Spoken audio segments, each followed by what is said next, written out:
again to you, Anneliese, if I can, from Jill. And I have to say, a whole series of these messages came in at the same time. Is I would legislate for a clear definition of what a woman is.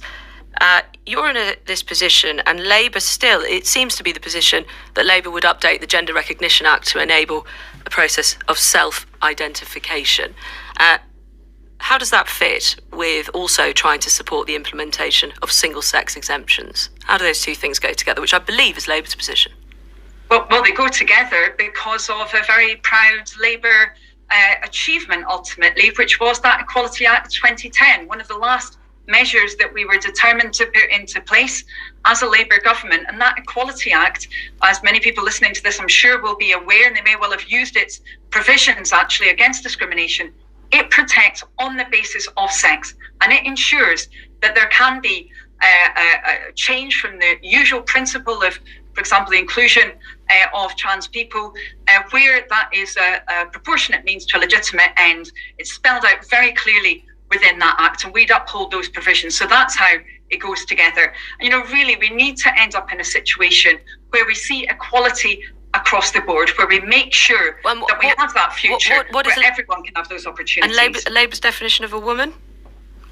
Well, I have to say that there are different definitions legally around what a woman actually is. I mean, you look at the definition within the Equality Act, and I think it just says someone who is adult and female, I think, but then doesn't say how you define either of those things. I mean, obviously, that's then you've got the biological definition, legal definition.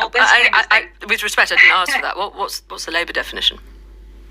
Well, I think with respect, Emma, I think it does depend what the context is, surely. I mean, surely that is important here. There are people who have decided that they have to make that transition. I've spoken with many of them. It's been a very difficult process for many of those people, and understandably, because they live as a woman, they want to be defined as a woman. That's what the Gender Recognition Act, again, a Labour process brought into place. Context is all, but trans women are women from your perspective.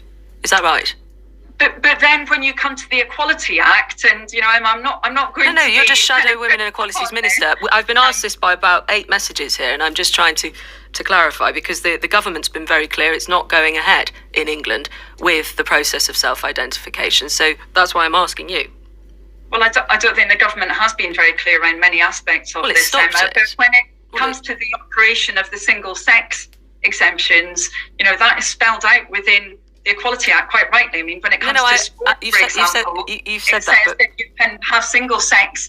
Sorry, if I can just finish, that you can have that single-sex exemption, for example, if that's necessary for the safety of participants in sport, or if it's necessary in order to ensure fair competitions. That is spelled out within the Act. I think it's really important that we're actually looking at what the legislation. I've read it out. I've read it out several times, and I'm sure I will continue to do so. I was just trying to get a pithy answer or definition from you there in your role